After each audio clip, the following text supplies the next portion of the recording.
well-conceived business, the place health and wellness practitioners come to create businesses that deliver both profit and peace. Let's dive in. Hi everyone, and the biggest welcome to Well Conceived Business. It is my big pleasure to have on the podcast one of my favorite fertility people, and I get like internet friends from way back when I was in fertility life coaching. It is my friend Alice Rose. And I almost feel, Alice, you can tell me if I'm wrong in this, but I almost feel like our journeys work almost parallel in many ways. We grew our audience at the same time. We kind of got qualified at very similar times. And we never really let things hold us back in sharing our truths and saying, actually, like I'm sharing because I want to share, and then saying, actually, I think like I want this to be my business, and then going forth and doing that. So big welcome to you, Alice, and I'm so excited to have you on the podcast. Thank you. Thank you so much, Robin. Yeah, we were just saying there, we can't believe this is actually the first time we've spoken like in real life, in real time. Like we've known each other now for years, and we've had we've had voice notes, we've had messages, you're so right. It has almost been like a parallel journey, which has been like on opposite sides of the world.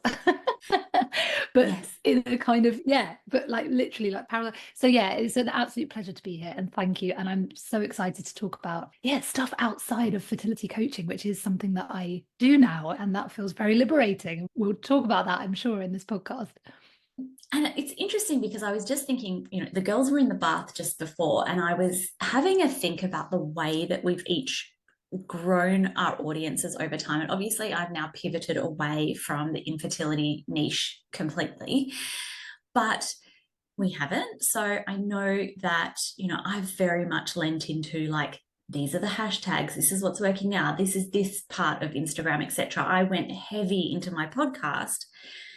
You have lent very much a lot into, I feel like, press coverage and partnerships and things like that, which isn't to mean though that you haven't done the podcast and you haven't done Instagram, and it hasn't mean I haven't done press and things like that, but we've each had these strengths that we've played into to come almost into like kind of similar realms. So that is what I want to talk about today. Dive into all of those things. Now, if I had to describe one word for what's working in 2024, two words. One is authority and the other is authenticity.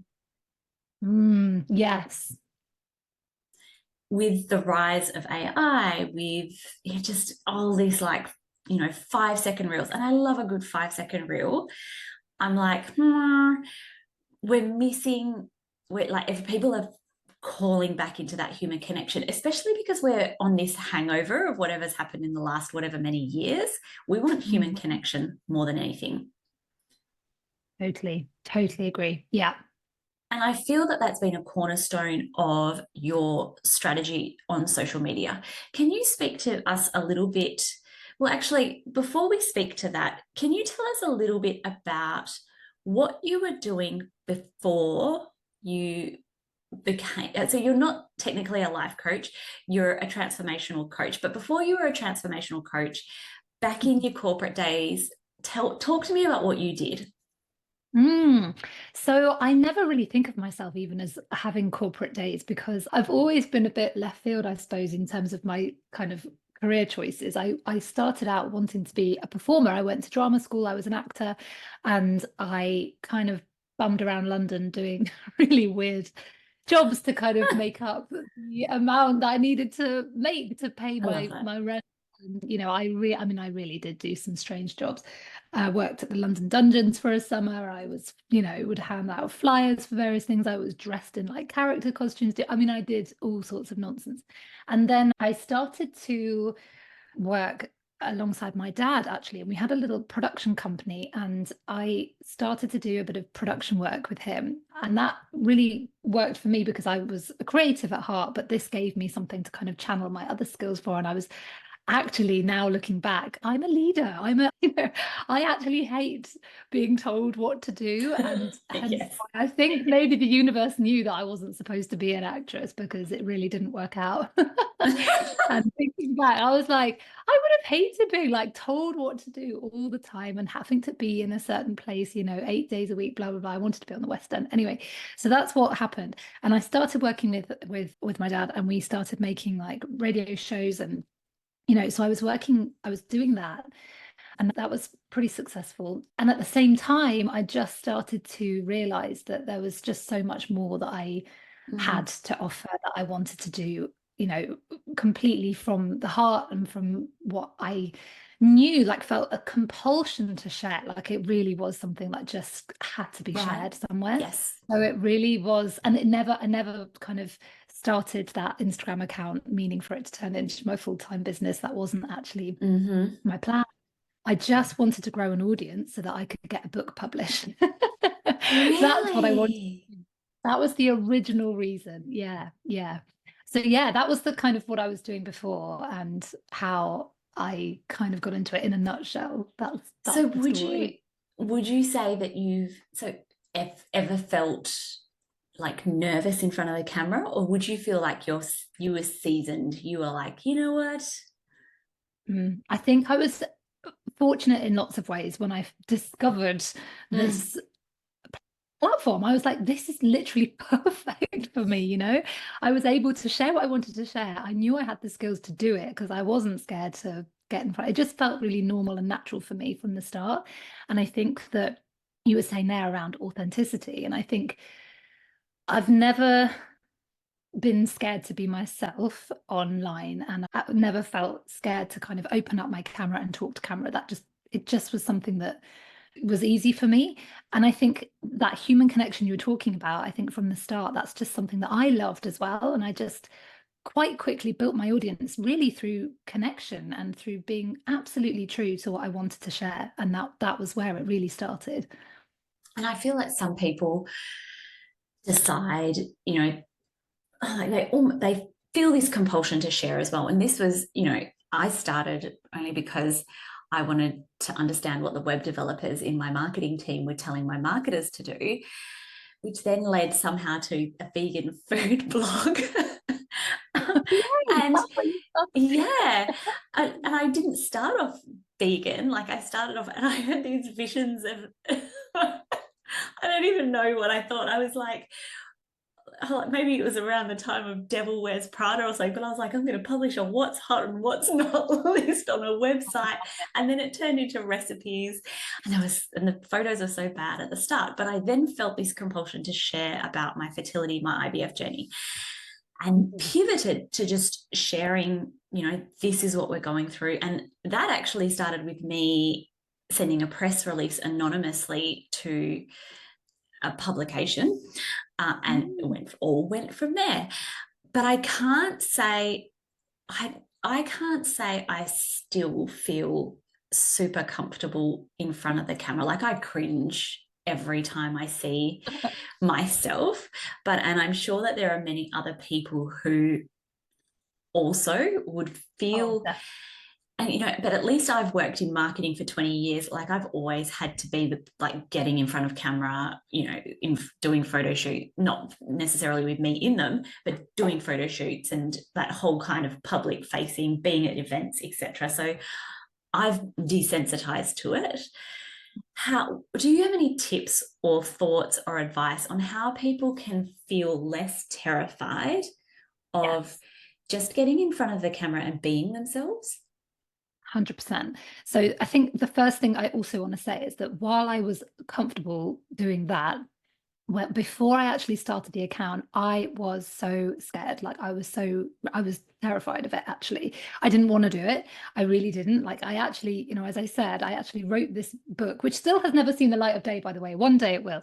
But anyway, I wrote this book and I had meetings with publishers and they were like, well, Oh, wow. bless you, but absolutely that's not going anywhere because who the hell are you? I mean, I literally don't know who I thought I was, but they said, you're going to need a platform.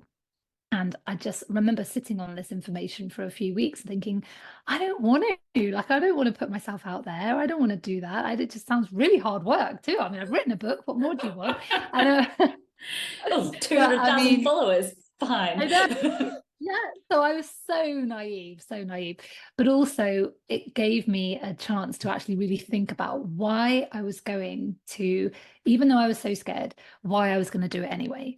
Yeah. And actually, and then when I started, my God, like the lessons I've learned from, 6 years ago when I started, and the amount of failures and like the shit that I've had, sometimes, not very much really, but you do, if you're going to get in front of people, you are going to get a little bit of, someone's not going to like what you say. And Uh-huh. that can be paralyzing, actually, if you're just, the thought of, being disliked, or someone not agreeing with something that you say, or someone thinking, I don't know, making up some story about who you are based on, there are so many things that could happen if you make that decision to put yourself out there. So there are loads of things that, that have supported me. And I think one of the main things, number one, is like, why am I doing this in the first place? Like, I listened to a podcast. I'm quite spiritual. And I listened to a podcast about the idea of the highest good, and putting this out there was actually not about me. It was about helping other people as much as I could.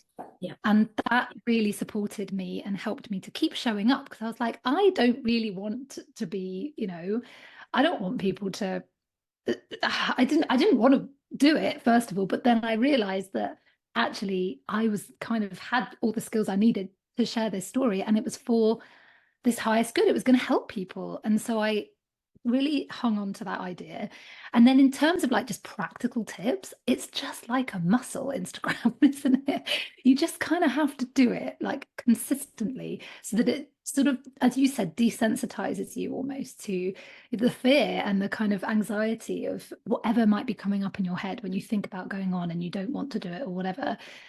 Actually, just showing up for the people you're trying to serve and making it not about you is the greatest kind of tip that I can give, really. And also, the more you do it, the more normal it is, and the more you'll just remember you're just talking to people, and Yes. it comes back to that authenticity of just like, just show up and just be who you are and just have a conversation. And that's not scary. Having conversations with people is fine. We do it all the time. So it's that as well, which helps. I mean, I could go on and on, Robin, but I won't, because I'll take up the entire podcast. But but those are the kind of, intro tips, I'd say. Do you feel like sometimes people have this fear of not being liked, or of receiving clap back from people who may have their own issues and backstory and whatever, and that prevents them from showing up or even just getting started? Oh, definitely. I think we're so scared, and especially in like cancel culture land Mm. that we live in, we're so scared of getting things wrong. We're so scared of being disliked, particularly as women. We just are just trained to kind of be people pleasers and perfectionists. And a lot of my clients, whether or not they want to start Instagram accounts, but that's a huge, often kind of a recurring belief that we break down and we kind of explore and look at what's holding them back. So absolutely, I think that fear of being disliked is a big thing. And it was a big thing for me. It was really a huge thing for me. And I don't like, no one really appreciates having negative feedback, but and I'm talking as if I've got loads of it, and I actually really haven't. I've been fortunate in that generally I think the fertility community is a very supportive space. However, you know it's such a sensitive niche, as well, as you well know, and so you are in an area where people are really in a lot of pain, might be grieving, and sometimes the content that you might put out just really you might go for a kind of more positive, upbeat, message one day, and that's just going to be really jarring for someone in your community. So you really have to understand that you can't please everybody. And I know everyone always says that to you, but you really can't. And again, it just comes back to the why am I doing it in the first place, and understand that it's okay that at some point somebody might not like what you say, but it doesn't have any bearing on like you as a person. So it's a lot of inner work, I think it takes to actually be able to keep showing up consistently and to build a community like. But yeah, definitely it's an issue. And we talk about this sometimes in the mastermind, and I've certainly had my fair share of people giving me all sorts of messages. I'll never forget once putting out a post, and because most of my audience are in the United States, so literally New York and I are 12 hours difference. And putting out a post at like 7 p.m. at night, they like clock off, go to sleep, woke up to something like 300 comments of people having argy-bargy in the comment section. But also, I suppose because I've worked in public relations and also crisis communications, I was a little bit desensitized by it. But the comments that people were posting in this post were mostly kind of like against each other, or just genuinely not agreeing with the post rather than having beef with me. But I would say that I could probably count on two hands the number of people who have ever really like had a go. Would you say that would be the same for you? Definitely. Like an overwhelmingly, it's been such a positive experience building this community for me. Agreed. And I would definitely say I mean, it has changed my life. Like building that community absolutely changed my life. I had no idea that it was ever gonna work or be possible. It just sort of happened. And as you say, I'm sure we'll cover this, but like it wasn't just Instagram. There were other things that I was doing to kind of raise my profile and get my message out there, and I still am doing.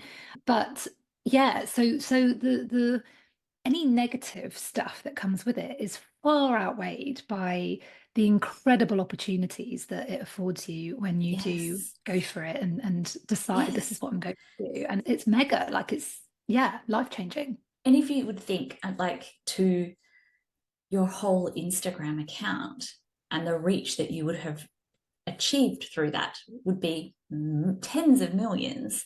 If you would think to how many people have listened to the podcast, etc., to then only have, a handful or two handfuls of people who disagree with that, we can get stalled by that minuscule amount. And there is not one really famous person in the world, even the most liked person out there, that doesn't have random people saying like stuff, things, or triggered people saying things, or hurt people saying things. So yeah, I think it's just about showing up, really, isn't it? Oh yeah, absolutely. So you mentioned there's more to you than Instagram. Tell us, for anyone out there who's like, Instagram can go fuck itself. Like, I've been busting it here. I've been trying so hard. It's not working. And I'm probably going to circle right back to Instagram in a moment. But tell us, where else did you grow your profile, and what were the other ways outside of Instagram that you built your profile, built awareness about your brand and what you were doing? Yeah, so I think that, I mean, Instagram was the kind of core place that I began to make connections and to, share my message and just keep showing up and sort of. Can you speak to make connections? Like, tell us what make connections means. I think when I say make connections, I mean, I looking back on it now, I mean, I'm laughing because I was so kind of, I think I was really hungry for it in the beginning. I was so kind of really just so ready to kind of do something by myself that was gonna, and I was really determined. I think I'd had a lot of failure up until that point, even though, and I share this story a lot, sorry, and I am going to come to the question, but just in terms of where the connection piece started, I think because I was quite a high achiever at school and, did really well. And sort of people were like, oh, yeah, this one's fine. She's going to smash it. And then actually things really sort of went like quite downhill, like after university. Somehow I was really like, how did I end up here? Like everyone told me that the world was my oyster. I was so talented, and all this stuff was going to happen. And I was like, this is not panned out in the way that I was told it would. I'm laughing now, but actually, it was crushing. I felt like I didn't feel myself. I really lost myself. And then And then infertility hit, and then that kind of unraveled me even further. And and at the time I was still working with my dad, and as I say, we did have success there, and that was my piece of like, okay, there is something in me that can do something interesting. I do have value. And I think when I realized that through the fertility journey I'd found something really important, and I realized that I wanted to share it, that's what kind of gave me that hunger and therefore led me to make the connection. So when I say make connections, I think I really reached out to people. I actually remember, realizing there was this community first of all, and then like finding the people that I felt that were interesting or that I could have a conversation with, and reaching out to them and being like, do you want to go and get a coffee? People who lived in London as I did at the time. And I just started to put myself out there. And for the very first time, I would send direct messages to people on social media, which felt really like, when like internet dating became a thing like 100 years ago, and it was all like really like people were like messaging people on the internet, and it was really weird. That's what it felt like to me. I was like, what am I doing? It's so weird. But I just started. And so I started reaching out, and I started to, use social media in the way that I still believe you should use it today, which is the social element, really. And then it began to build, it began to be a thing. And I think, the connections, and I say I was hungry for it, and I really wanted to get myself out there. So I was approaching people all the time at that point. I'd look at like, what are the big online publications that I want to get in front of, and I would message them and message them and message them. Like, I was pretty obsessive at the time. And I think you kind of need that drive and ambition, and I had it. I'm a bit tired now, but but at the time, um, I always remember seeing an Instagram story of yours, and I don't know if you remember this, and it was something related to getting 200 podcast ratings or 200 podcast reviews, and you were like, wrote a message to your audience on your stories, and you were like, come on, like, give us some more. And I remember replying to that and being like, 200, and you were like, I'm like a dog with a bone.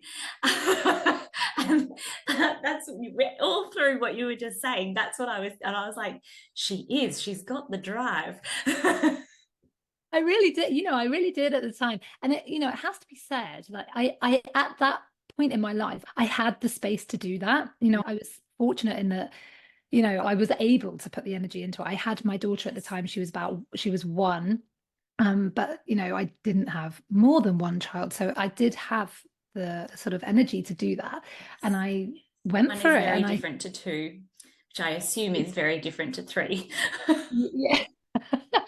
Yes, and like so much has happened, over the last since I've started Instagram, which has shifted how much, time, energy, and whatever I can put into it. But at the time, yeah, exactly that. Like I was really, and the thing is, this all comes back to, as I said at the beginning, with showing up, like, why am I doing this in the first place? So I would kind of focus on different things. And I think at one point it was like Instagram followers. I was like, I'm gonna really go for it. I'm gonna, pretty aggressively like try to grow my Instagram.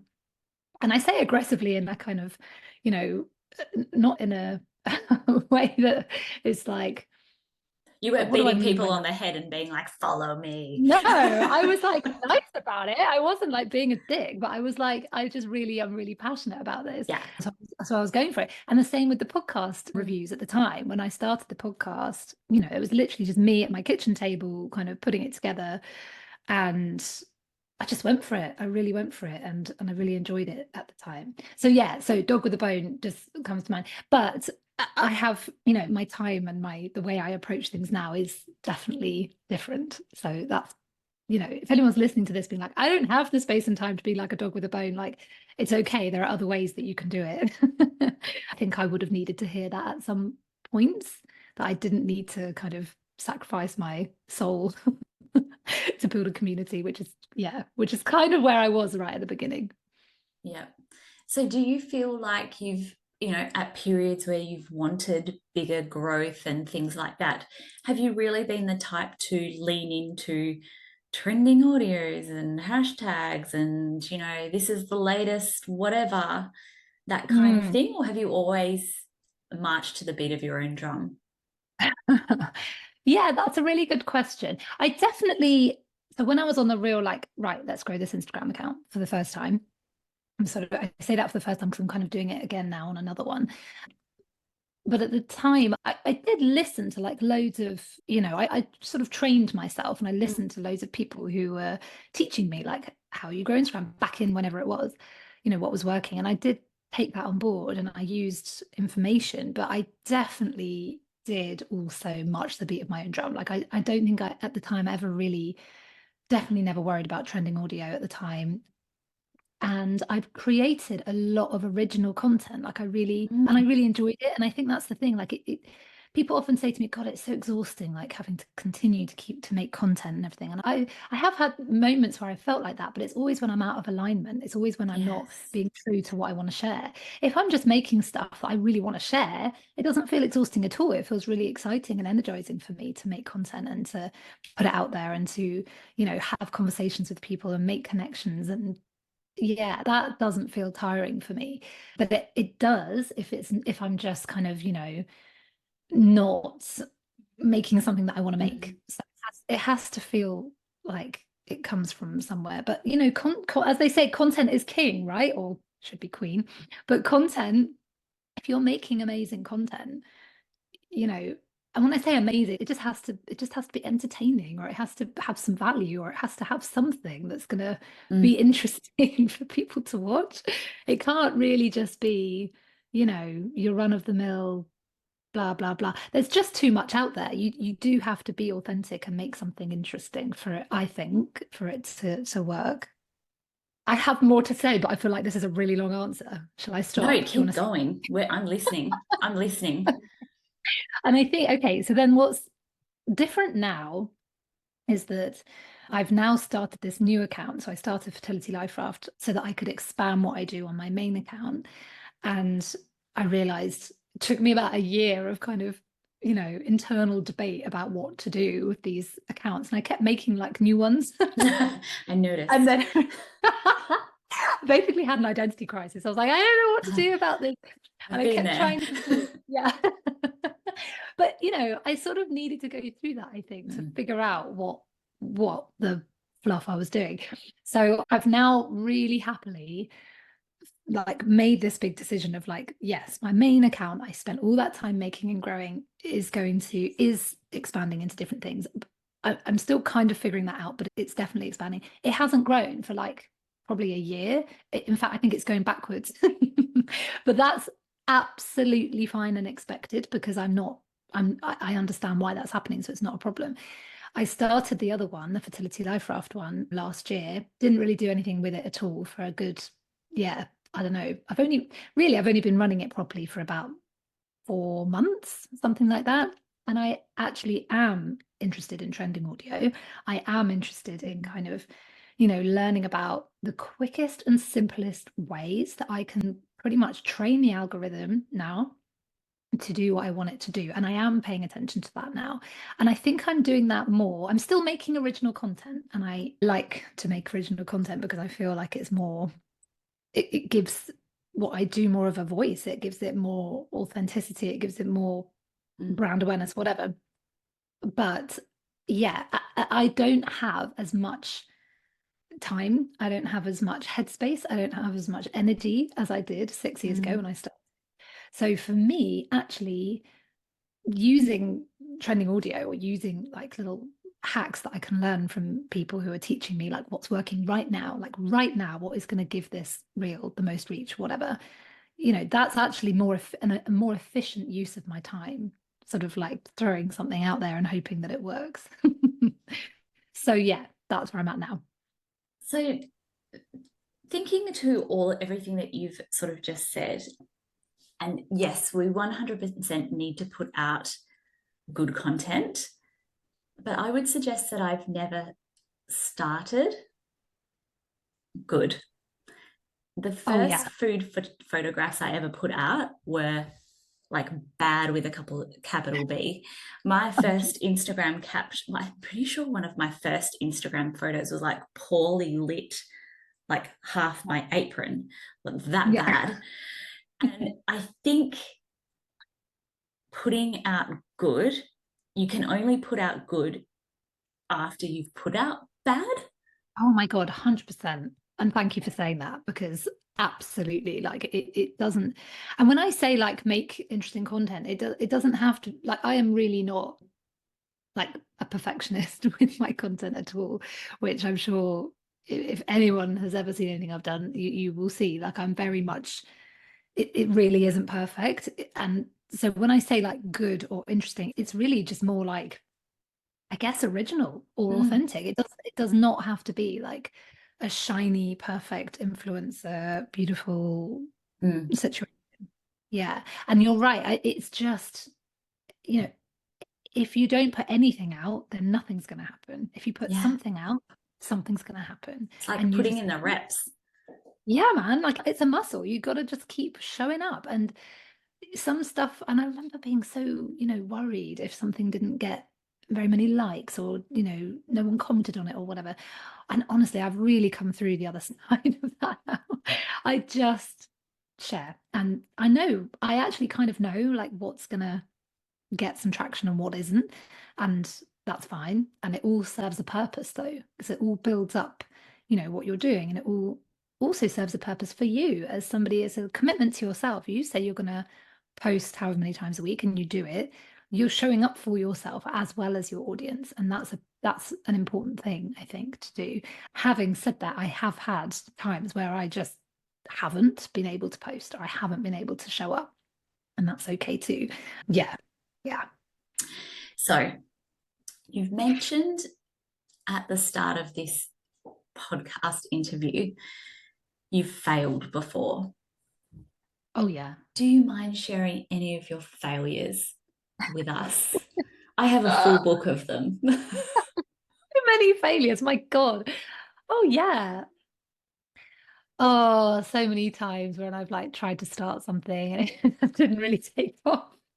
And you kind of, that's, oh gosh. I remember once when I think I started to try to start some sort of lip syncing.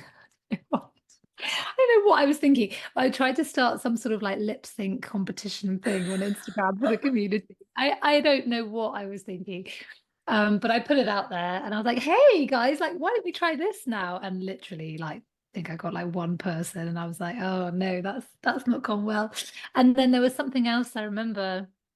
I've put lots of stuff out there where I've asked people to use my hashtag, and it's really worked, and that's been amazing. It's been great for growth and all of that. Or, join in a challenge, and that's worked. And then there's been times like that lip syncing thing, which just absolutely tanked. And then there's another thing. I think it was my birthday, and I asked people to kind of send me like, or, do a little. I think I started a hashtag called Boogie with Alice or something. It was really cringy, and because I like to have a dance. Yeah, and that didn't take off at all. So there's often things which just don't, you know, don't work. And that's fine. It's fine. And at the time, though, you go into that like shame spiral that Brené Brown talks about, right? Um, and it's can feel horrendous, and you just feel like such an idiot, and you don't want to ever show your face again. And then you realize that no one actually cares. Like literally no one cares apart from you. Yeah. And the more that you have those little failures, I feel the more you don't care. You Yeah. just Yeah. next day it's like nothing. And you It's just keep just going. absolutely. Yeah. And you just have to keep putting yourself out there, and then you grow and grow as a result of that. Whether you always get something from it. Mhm. Yeah. Um, yeah, definitely.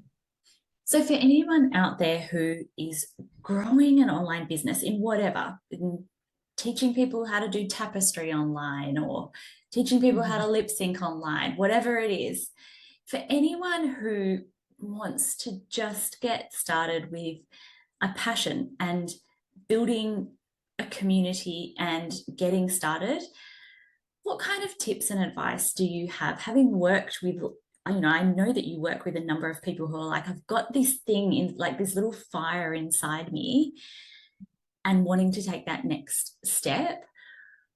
Where do Mm. they start?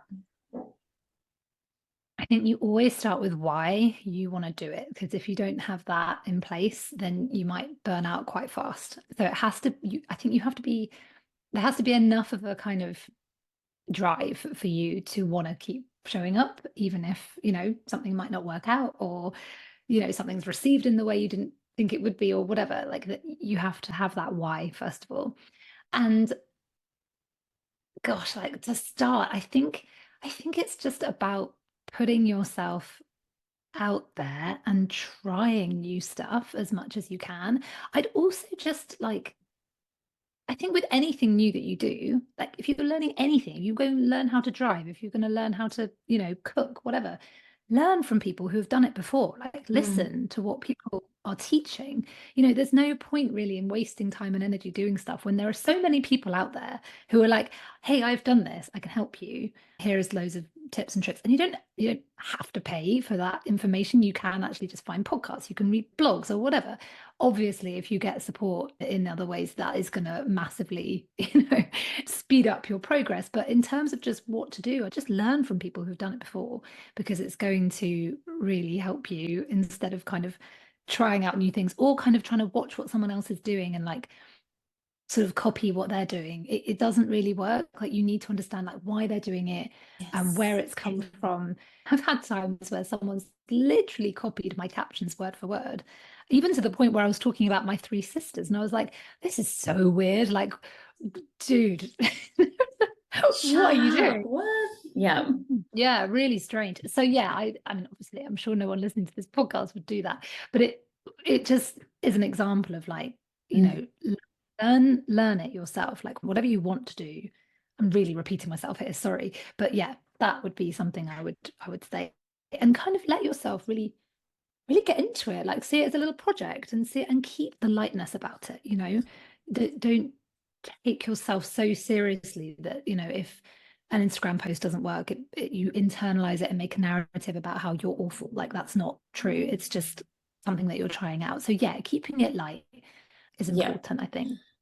And I think, I mean, you mentioned that you genuinely love creating content, and I feel pretty much kind of the same, but I also feel like when we look at success in business, a Mm. key differentiator between the people who succeed and the people who don't is that the people who succeed can sort of find a way to enjoy the process rather than just Yeah. being focused on the end outcome. They're focused not on the journey as well, and the learning that comes with that, and the experimentation. And if you're not willing to learn, if you're not willing to experiment, if you're not willing to start at the level that you're at and put out, the bad to get to the good, then it's just going to make it all uphill. Would you agree that there's a part of you, in enjoying putting together the content, that is like, actually, I've learned to enjoy the process? Oh yeah, for sure. Absolutely. And like, you never quite know where, just on the content piece, you never quite know where each piece of content might take you. Like, and I have Mm. definitely found the truer I am to myself and the more authentic I am about the message that I want to put out there, the more opportunities come my way, Yes. in terms of you honestly don't know how it might translate once you put something out there. So I think enjoying what you're doing is absolutely key, because it's going to translate in how you show up. If you're showing up and you just can't be asked, which is fair enough, by the way. And there are, as I said before, there are definitely times where I've had that, and I've been, I've had two more children since I started that Instagram account. We've lived Mm. through a pandemic. I've moved, I left London where I lived for 15 years. So that was a big deal, moved into the country. Like, there's been like huge personal stuff as well as that going on. And yeah, like sometimes I can't be bothered. And I've had to, and you don't enjoy it all the time. It's a bit like parenting. You can't cherish every moment of that. But that's just nonsense. But if you're able to find enjoyment through the opportunities that are available to you, I mean, that's the thing with Instagram. I totally understand why people get so frustrated with it, or whatever platform you're using, because it's so, it's changed a lot since Mm. we started, and the way it works is different. But I just find you can either, you have a choice. You can either be like, oh, fuck's sake, fucking Instagram, it's so annoying. Or you can say, all right, fine, this is what it's doing now. cool, let's work with that. Like it's a really amazing opportunity. It's an incredible place to kind of find connection, build, Yes. be yourself, have a creative expression place it's incredible. It's incredible that we have this opportunity. So I really think a mindset piece there is like, yeah, let yourself be annoyed. Of course, it's fine. Like there's definitely been times where everyone is throwing my phone in the bin, but also remember, like it's such an amazing place to Mm. be able to find people, and you don't have to have thousands and thousands of followers. People have really successful businesses, as you know, with relatively small accounts. Yes. Absolutely. It's just not about loads of followers or even loads of likes and engagement anymore. People are less like silently, very much more silently following Yeah. along with what people are doing on Instagram now. So, thank you so much for sharing with us so honestly and authentically about, what your business journey has looked like, how you've grown your audience, how just what it's looked like at a very real and raw sense. I've so appreciated this. Before we get into the speed round, can you tell us more about where you are, what you do, all of the Instagram handles that you want to promote? We want to hear all about it. So many. Well, I have tried to kind of consolidate now. Yeah, so the two main places where you can find me for fertility support is Fertility Life Raft, which is the Instagram handle, and fertilityliferaft.com. And that's my membership, there are courses, and I work one-to-one. So that's an ongoing global fertility support platform. And then my other account is This is Alice Rose, and that's now supporting people to find personal development, business mentorship, coaching women at all stages. I mean, right now it's pretty eclectic, and I'm going to be honing it down a little bit more over the next few months. But yeah, that's my other account, and new website incoming actually in June. So yes, this is alicerose.com is finally making a comeback, which I'm excited about. Oh, I cannot wait. You'll have to tell me as soon as it goes live so I can cheer you on. Now, are you ready for our speed round? I am so ready, born Love ready. it. All right. What is your favorite quote? Right, this is from the poem Invictus by William Ernest Henley, I think his name is. And it is, I am the master of my fate, I am the captain of my soul, the last two lines of that poem. And I always read it whenever I launch my course Reclaim, which is the 6-week mindset course for fertility support. Yeah, that's the opening kind of ceremony line that I use. Oh, I love that. What is a book Mm. that you recommend everyone reads? So my favorite book that changed my life is An Artist's Way. I never remember if it's The Artist's Way or An Artist's Way. Where is it? It's The Artist's Way, and it's Julia Cameron, and it's radical, life-changing stuff. What's your best life hack? Give us a life hack. Oh my God, I read this question earlier and I panicked and I was like, oh my God, I have no hacks. I don't know, just muddle through. But then I remembered What's a I life remembered hack? a thing, yeah, that I did last year or year before. I bought a dehumidifier, Robin, and it I've changed. seen you mention this. My God, my sister was laughing at me saying that was a week's worth of content. Share that. So that's what I'm, that's what I'm sharing.